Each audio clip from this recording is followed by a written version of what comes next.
In this video, I want to talk about why I'm frugal, even though I've worked in finance for the past 10 years and have a high salary. You won't see me flexing a brand new watch or the newest BMW anytime soon, because that's just not how I approach personal finance. If you're new here, I'm Pietro Conti, and on this channel, I talk about making smart personal finance decisions so that you can improve the quality of your life. And if that's something that you're interested in, you should consider liking the video and subscribing to the channel. All right, let's get into it. The first natural question is, how did I become how I am today? Like most other people, my relationship with money goes back to my childhood and how I was raised. Everybody has a different relationship with how money interacts in their life. When I was a kid, my parents did not have a lot of money. They worked a blue-collar background. Money was tight, especially during the Great Recession, which was a difficult time, I think, for a lot of people. There just really wasn't too much extra cash floating around. And so my family's mindset was, we need to make every dollar that we have stretch as far as it can so that we can live the best life possible. I was 15 during the Great Recession when it started, so I was old enough to be aware of exactly what was going on and how things were tough and how I can contribute. And from that point, I just observed what it was that my parents did. Some of the things that they did included going to grocery shop at Aldi or Walmart or other just more affordable places, because what they knew was that you could get the same product that's a generic brand from a discount grocery store as it is paying Kellogg brand or whatever the name brand of the company is. And it's the exact same thing for significantly cheaper. So what they instilled in me is that by saving dollars in certain places of your life, like grocery shopping or eating at home or just not splurging, can be reinvested into doing other things. And so we would go out to eat maybe once a month. We'd go to some chain restaurants like TGI Fridays or Chili's, which aren't exactly the highest quality places that you can go to. But for us as kids, it was a nice way to go out. And I knew that it was helping my parents save some money so that they can invest in our sports and our education and piece together a life that would be good for all of us kids growing up. My mom specifically was very risk averse, so she did a great job over the years of saving money and stashing it for a rainy day. And eventually it got to the point where we needed that money that she saved for an emergency that would happen over a prolonged period of time. And so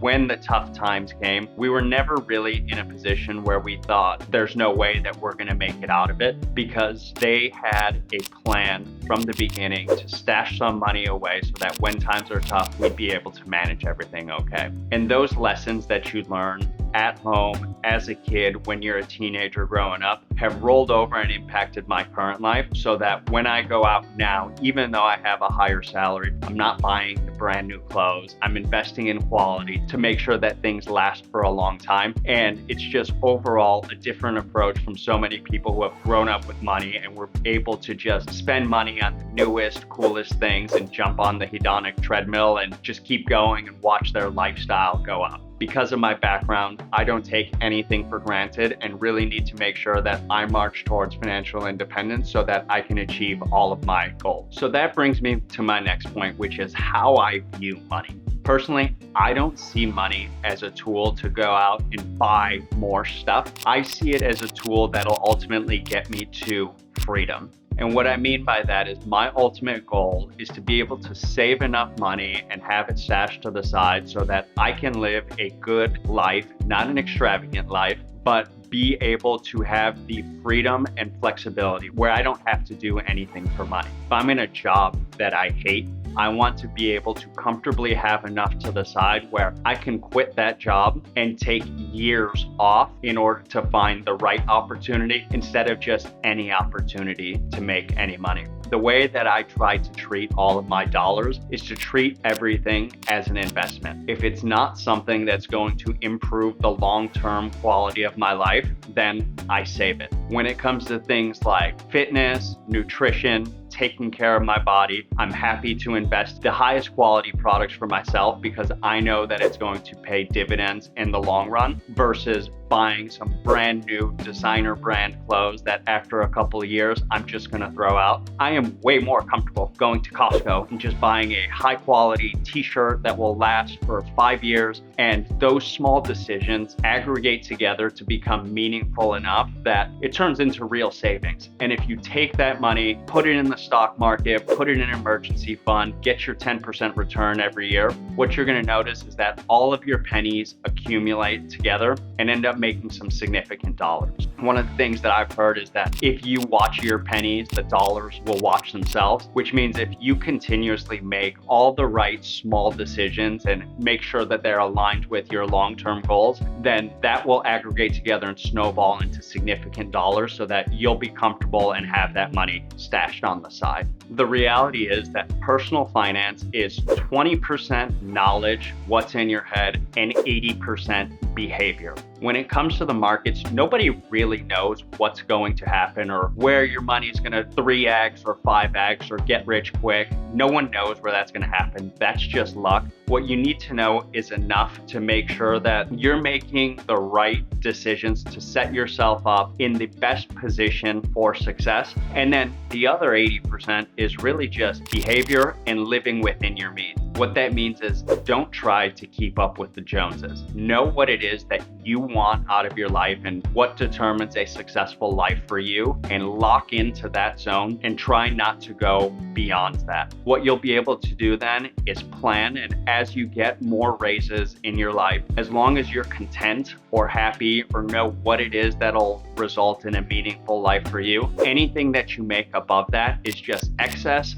Put to the side, and it'll get you closer to that ultimate freedom in your life, which is our goal, to have FU money, so that if anybody ever tries to tell you to do something for money that you don't want to do, you're in a position where you can say, I'm not doing that. Check out of society and continue to live the life that you determined was going to be a good, successful life. So what are the benefits of living a frugal lifestyle? Honestly, the biggest benefit is that you can jump off of the hedonic treadmill. You don't need to keep up with the Joneses. You know what a good life is for you, and you can just focus on making that happen. When you put constraints on any financial situation, what you learn to do automatically is to become more resourceful to make that happen. Instead of just spending money on the highest quality item or a brand name item, you can find almost always nearly exact option for significantly less expensive. And so by being more resourceful and creative from that regards, you'll have more dollars to spend on other items for yourself, but more importantly, you'll learn how to become creative and how to become more resourceful, which will ultimately apply in other aspects of your life too. By having that extra money and knowing what's important to you, you can spend more money and splurge on the people that you care about the most. For me, being able to go out and buy my parents dinner or take them on a nice trip is something that makes me feel better about myself, and I can only do that if I live a frugal lifestyle, live within my means, and then have that extra money to take care of the people that are closest to me. So what I recommend is understand